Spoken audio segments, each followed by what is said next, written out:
Air India വിമാനത്തിന്റെ പൈലറ്റിന്റെ അവസാന സന്ദേശം ആണ്, ഓഡിയോ സന്ദേശമാണ് ഇപ്പോൾ പുറത്തു വന്നിരിക്കുന്നത്. ഏതാണ്ട് 5 സെക്കൻഡ് മാത്രം ദൈർഘ്യമുള്ള ഒരു സന്ദേശമാണ് പുറത്തു വന്നിരിക്കുന്നത്. അതിൽ പറയുന്നത് മെയ്ഡേ മെയ്ഡേ എന്നാണ്. ഒപ്പം തന്നെ നോ ത്രസ്റ്റ് എന്ന് പറയുന്നുണ്ട്. കൂടാതെ ഗോയിങ് ഡൗൺ എന്ന് കൂടി സൂചിപ്പിക്കുന്നുണ്ട്. അതായത് കുതിക്കാൻ കഴിയുന്നില്ല, താഴേക്ക് വിമാനം പതിച്ചുകൊണ്ടിരിക്കുകയാണ് എന്നാണ് ഈ 5 സെക്കൻഡ് ഓഡിയോ സന്ദേശത്തിൽ പറയുന്നത്. കാരണം നേരത്തെ തന്നെ DGCയെ തന്നെ ഇക്കാര്യം സ്ഥിരീകരിച്ചിരുന്നതാണ്. കാരണം മെയ്ഡേ കോൾ വന്നിരുന്നു എന്ന് DGCയെ തന്നെ സ്ഥിരീകരിച്ചിരുന്നതാണ്. കാരണം 1:38 വിമാനം പറക്കുന്നു, 1 മിനിറ്റ് 60 സെക്കൻഡ് ആകുമ്പോഴേക്കും ഈ അപകടം സംഭവിക്കുന്നു. അക്കാര്യമൊക്കെ തന്നെ DGCയെ നേരത്തെ സ്ഥിരീകരിച്ചിരുന്നതാണ്. അക്കാര്യം ഒന്നുകൂടി വ്യക്തമാക്കുന്ന ഓഡിയോ സന്ദേശമാണ് ഇപ്പോൾ ഈ ഘട്ടത്തിൽ പുറത്തു വന്നിരിക്കുന്നത്. 5 സെക്കൻഡ് മാത്രമുള്ള ഈ ഓഡിയോ സന്ദേശത്തിൽ വിമാനം കുതിക്കാൻ കഴിയുന്നില്ല, താഴേക്ക് പോയിക്കൊണ്ടിരിക്കുന്നു എന്നാണ് ഈ പൈലറ്റ് സൂചിപ്പിക്കുകയും ചെയ്യുന്നത്. ഏതായാലും വരും മണിക്കൂറുകളിൽ ഇതുമായി ബന്ധപ്പെട്ട കൂടുതൽ വിശദാംശങ്ങളൊക്കെ തന്നെ ലഭ്യമാകുമെന്ന് ഉറപ്പാണ്. കാരണം ഇതിനോടകം തന്നെ ബ്ലാക്ക് ബോക്സിന്റെ ഭാഗങ്ങളൊക്കെ തന്നെ കണ്ടെടുത്തിട്ടുണ്ട്. സ്വാഭാവികമായും അത്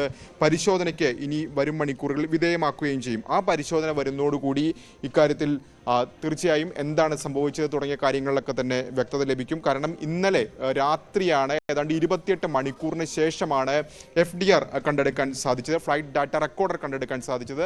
അതിൻ്റെ വിശദമായൊരു പരിശോധന സ്വാഭാവികമായും നടക്കും. ആ പരിശോധന കഴിയുമ്പോൾ എന്താണ് സംഭവിച്ചതെന്ന് തുടങ്ങിയ കൂടുതൽ കാര്യങ്ങളിൽ വ്യക്തത വരികയും ചെയ്യും. ഏതായാലും ഇന്നിപ്പോൾ തിരച്ചിൽ രാവിലെ തന്നെ പുനരാരംഭിച്ചിട്ടുണ്ട്. തിരച്ചിൽ നടക്കുന്നത് ഒന്ന് NDRF സംഘമുണ്ട്, കൂടാതെ NSG ഉണ്ട്, ഒപ്പം തന്നെ എയർഫോഴ്സ് ഉദ്യോഗസ്ഥരും ഈ തിരച്ചിലിന്റെ ഭാഗമാകുന്നുണ്ട്. ഇതുകൂടെ കൂടാതെ തെളിവുകൾ, ഫോറൻസിക് വിദഗ്ധർ അവിടെ തെളിവുകൾ ശേഖരിക്കുന്നുണ്ട്. നിലവിൽ അന്വേഷണം നടത്തുന്നത് AIB ആണ്, അതായത് എയർക്രാഫ്റ്റ് ആക്സിഡന്റ് ഇൻവെസ്റ്റിഗേഷൻ ബ്യൂറോ. അവരുടെ സംഘം അവിടെയുണ്ട്, തെളിവുകൾ ശേഖരിക്കുന്നുണ്ട്. അങ്ങനെ വലിയ രീതിയിലുള്ളൊരു തെരച്ചിൽ അവിടെ നടക്കുന്നുണ്ട്. ഇതിനിടയിൽ നിന്നാണ് ഇന്നിപ്പോൾ ഒരു മൃതദേഹം കൂടി കണ്ടെത്തിയിരിക്കുന്നത്. അതായത് വിമാനത്തിന്റെ അവശിഷ്ടങ്ങൾക്കിടയിൽ നിന്നാണ് ഈ മൃതദേഹം കണ്ടെത്തിയത്.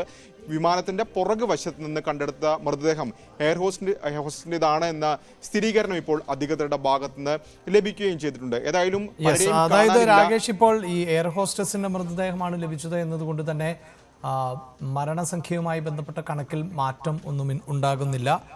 അതേസമയം ഈ കൂടുതൽ പ്രദേശവാസികളോ അല്ലെങ്കിൽ ഈ ഹോസ്റ്റലിൽ ഉണ്ടായിരുന്നവരോ ഒക്കെ ഈ അപകടത്തിൻ്റെ ഭാഗമായിട്ടുണ്ട്. അങ്ങനെ ഒരു ഡേറ്റകൾ സംബന്ധിച്ച അല്ലെങ്കിൽ മരണസംഖ്യ സംബന്ധിച്ച ഏതെങ്കിലും പുതിയ വിവരങ്ങളോ കണക്കുകളോ പുറത്തു വന്നിട്ടുണ്ടോ?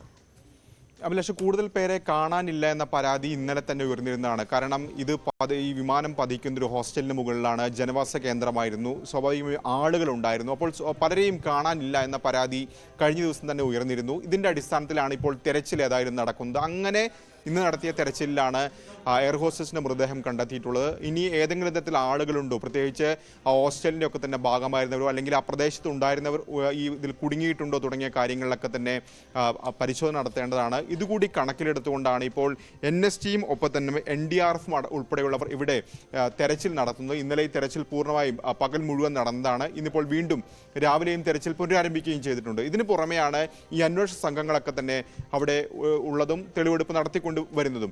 ഇതിനിടയിൽ തന്നെ ഒരു പ്രത്യേക അന്വേഷണ സംഘത്തിനും ഈ ഘട്ടത്തിൽ വ്യോമയാന മന്ത്രാലയം രൂപം നൽകിയിട്ടുണ്ട്. ഇന്ന് രാവിലെയാണ് ഇത് സംബന്ധിച്ച ഔദ്യോഗികമായ അറിയിപ്പ് വ്യോമയാന മന്ത്രാലയത്തിന്റെ ഭാഗത്തുനിന്ന് ഉണ്ടാവുകയും ചെയ്തിട്ടുള്ളത്. അതായത് ഒരു ഉന്നതതല സമിതിക്ക് ഇപ്പോൾ രൂപം നൽകിയിരിക്കുകയാണ്. ആ ഉന്നതതല സമിതിക്ക് നേതൃത്വം നൽകുന്നത് കേന്ദ്ര ആഭ്യന്തര സെക്രട്ടറി ആയിരിക്കുമെന്നാണ് ഇപ്പോൾ വ്യോമയാന മന്ത്രാലയം അറിയിച്ചിരിക്കുന്നത്. ഇത് കൂടാതെ അതിൽ വ്യോമയാന സെക്രട്ടറി കൂടി അംഗമായിരിക്കും. ഇതിന് പുറമെ മറ്റു പ്രതിനിധികളെ കൂടി ഉൾപ്പെടുത്തിയിട്ടുണ്ട്. പ്രത്യേകിച്ച് അഹമ്മദാബാദ് പോലീസ് കമ്മീഷണർ ഈ അന്വേഷണ സംഘത്തിന്റെ ഭാഗമാകും. ഒപ്പം ഇന്ത്യൻ എയർഫോഴ്സിലെ ഉദ്യോഗസ്ഥർ DG ഇതിന്റെ ഭാഗമാകും. അങ്ങനെ ഏതാണ്ട് 12 അംഗങ്ങൾ അടങ്ങുന്ന ഒരു വിപുലമായ സംഘത്തെയാണ് അന്വേഷണം നിയോഗിച്ചിരിക്കുന്നത്. ഇവർ സ്വാഭാവികമായും ഈ അപകടത്തിലേക്ക് നയിച്ച കാരണം എന്ത് എന്ന് പരിശോധിക്കും. ഒപ്പം നിലവിലെ സംവിധാനങ്ങൾ അത് പര്യാപ്തമാണോ, സുരക്ഷാ സംവിധാനങ്ങൾ പര്യാപ്തമാണോ എന്ന് പരിശോധിക്കും. കൂടാതെ ഏതെങ്കിലും തരത്തിൽ ഇത്തരത്തിൽ ഭാവിയിൽ ഇത്തരം അപകടങ്ങൾ ഉണ്ടാകാതിരിക്കാനുള്ള ചില നിർദ്ദേശങ്ങൾ കൂടി ഈ സമിതി മുന്നോട്ട് വയ്ക്കും. ഏതായാലും വ്യോമയാന മന്ത്രാലയത്തിൽ നിലവിൽ മന്ത്രിയുടെ സാന്നിധ്യത്തിൽ ഉന്നതതല യോഗം ചേർന്നുകൊണ്ടിരിക്കുകയാണ്. തീർച്ചയായും എങ്ങനെയാണ് ഈ അപകടം ഉണ്ടായത് എന്ന ചോദ്യത്തിനാണ് കൃത്യമായി ഉത്തരം കണ്ടെത്തേണ്ടത്. അതൊരു പക്ഷേ മാസങ്ങൾക്ക് ശേഷം മാത്രമായിരിക്കാം അതിന് കൃത്യമായ ഒരു ഉത്തരം കണ്ടെത്താൻ സാധിക്കുക. പക്ഷേ അതുമായി ബന്ധപ്പെട്ട് പരിശോധനകൾക്ക് ഉന്നതതല സമിതി അടക്കം നിയോഗിച്ചു കഴിഞ്ഞു.